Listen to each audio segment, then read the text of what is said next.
Oke, salam.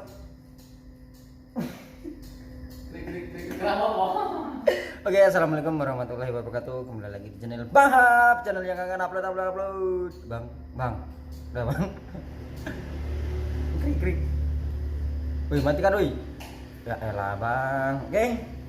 Jadi di video kali ini kita akan melanjutkan yang kemarin ya, yang misteri di Gunung Meratus ya di Kalimantan. Jadi ini kita mendapatkan yang part keduanya ya. Jadi tanpa banyak basa-basi langsung saja kita ke poinnya ya. Oke. Dan mana tadi? Misteri Gunung Meratus part kedua. Mantap nih. Sontak kami mengarahkan sinter ke arah yang Abu sebutkan.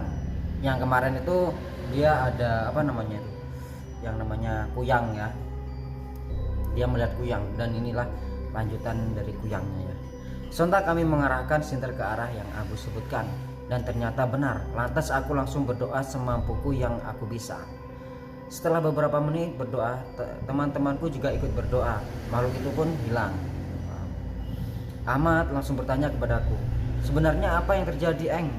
Perasaan tadi baik-baik aja dah. Si Abu bawa jimat paringin, Mat. Jimat itu yang saya tahu keras banget. Emang dia nggak tahu kita yang jadi mangsanya. Benarkah Bu? Itu kata Ahmad. Iya Mat, aku nggak tahu kalau itu dilarang di sini. Udahlah, habis nasib kita, sontak Ahmad. Udah, kita punya Allah yang jaga kita. Idar tiba-tiba berbicara ya. Lah gua kan nggak punya agama, terus siapa yang jaga gua? Wow. Sontak kami tertawa di keadaan itu meskipun dalam keadaan panik.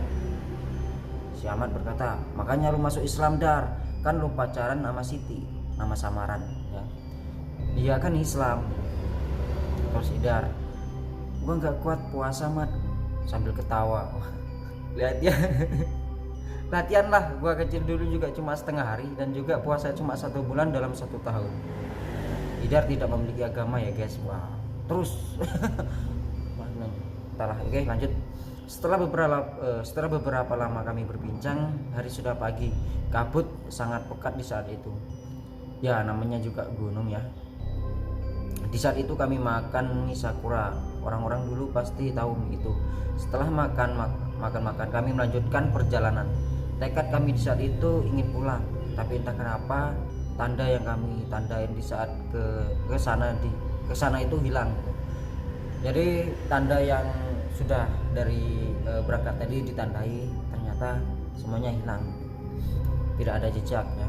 Sepertinya keadaannya beda gitu. Kami tetap menelusuri jalan. Firasatku sudah buruk di saat itu. Hari sudah cukup panas. Persediaan air sudah mulai menipis. Aku berinisiatif untuk menancar karena ada air.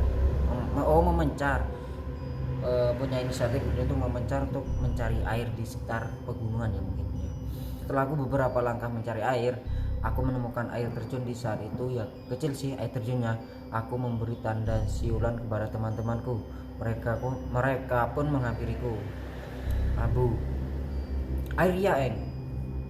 Ahmad, wah jernih banget ya, sampai bisa bercermin. Wah, mungkin airnya itu jernih sampai bisa bercermin.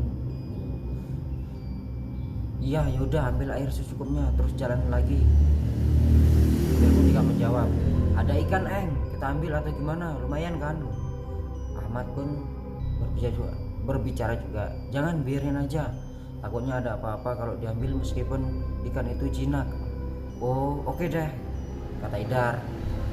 Setelah itu kami melanjutkan perjalanan lagi. Namun beberapa lama ada suara seperti orang dangdutan. Di tengah hutan itu ada orang dangdutan. Serem ya. Ahmad pun ngomong lagi nih. Orang dangdutan Eng. Deket kayaknya sama perkampungan. Wah, seneng banget akhirnya ketemu kampung. Oh, jadi perjalanan mereka itu mendengar suara tadi dangdutan, lalu dikiranya itu adalah sebuah kampung. Gimana lanjutannya, kita lanjutkan lagi. Setelah kami melanjutkan ke perjalanan, kok suara semakin diikutin semakin jauh. ini sudah nggak beres Mat, kayaknya ada mainin kita deh. Bentar Eng, aku pakai indra keenam ku dulu ya. Oke, si Idar ini ternyata punya indra keenam ya guys. Mana tadi? Ahmad nih. Halah, paling mau kentut dia. Itu loh, kalau punya teman yang jahil mungkin ya merasakan kalau dia tuh mau buang air, buang angin gitu. Idar pun ini serius, ini beneran gitu. Setelah beberapa lama dia merenung, memejamkan mata, dia terkejut. Wah, kita tersesat Eng. Kalau gitu gue juga tahu Dar, ya elah lu, gue kira apa-apaan. Bisa-bisanya lu ngelawak di waktu genting ini. Aku cuma termenung di waktu itu. Melihat dia seperti itu, aku langsung mainin mataku biar kasih kode ke Idar kenapa tuh si Abu. Idar langsung bisikin aku, Idar, ada yang hinggapin si Abu Eng. Lihat kok. Gue sontak langsung bisikin balik, ah yang bener lu, jangan bercanda lu, nggak lucu tahu. Iya gue lihat kok, tahu sendiri kan dulu yang jadi pawang kesurupan di sekolah gue mikir ada bener juga sih si Idar gitu. Kami mencoba ngomong sama si Abu, Bu, yuk lanjut jalan. Si Abu sontak ngomong kayak anak kecil yang manja. Wah, si Abu ini sudah kerasukan guys. Aku mau di sini aja, ini rumahku. Wah, udahlah, kena nih anak gimana Eng, gua bukan Ustadz Ahmad. Seketika si Idar langsung jambi-jambiin si Abu seperti di YouTube ya guys, Samsudin. Ya, aduh, masih bunyi-bunyi yang Samsudin ya, masih mengikuti Samsudin. WK. Tapi beberapa lama malah sadar si Abu. Wah, hebat juga lu ya Dar, meskipun gak punya agama lu bisa ilmu ruqyah gitu. Sontak si Ahmad seperti itu. Ruqyah itu apaan Mat? Gua sontak tahan tawa di saat itu. Teman-teman gua emang suka ngelawak ya. Ini nggak jadi serem deh, jadi kayak ngelawak teman. Jadi lucu gitu ceritanya Malian. Kondisi apapun pasti nggak ada seriusnya. Sampai sekarang pun kalau kerja sering bercanda. Yang jadi guru si Idar, guru olahraga, dia meskipun sekarang udah masuk agama Kristen, tapi kami tetap perkumpulan rumah bujang, nama klubnya. Wah, jadi mungkin orang ini sudah dewasa lah, entah. Berselang lama kami mengobrol, mengajak mereka pergi. Ya udah ayo, hari udah mau sore nih. Abu, gua kenapa Eng, kok penuh air di muka? Ntar aja gue ceritain kalau udah nyampe di rumah.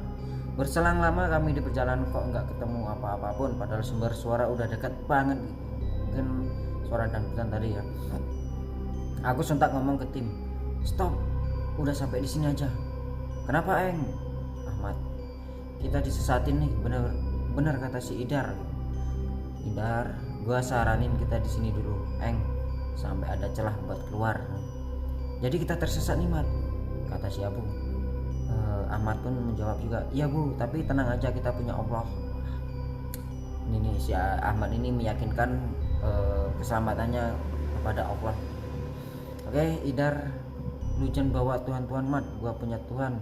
Gua nggak punya Tuhan.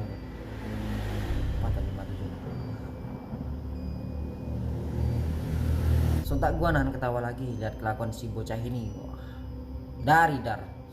Oke, kita lanjut. Ya udah ntar aja bercandanya, ayo diriin terpal gitu. Mau buat tenda lah ya, tenda terpal gitu. Ahmad sontak ngomong ke gua, Kuyang yang malam tadi ngikutin kita nggak ya Eng? Wah, ini gua nggak tahu Mat.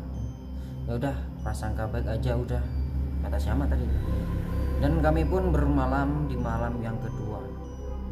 Setelah itu maghrib, gobloknya kami malah cerita hantu di tengah-tengah hutan. Wah, yang mulai si Idar, katanya kakeknya pernah ke Saranjana, apa itu, atau kota goib. Ada ya kota goib, entahlah. Gue juga bingung apa tuh Sarjana, pikir gue kota di luar Kalimantan di saat itu, dan ternyata adalah kota yang nggak pernah ada, tapi ada dalam alam goib.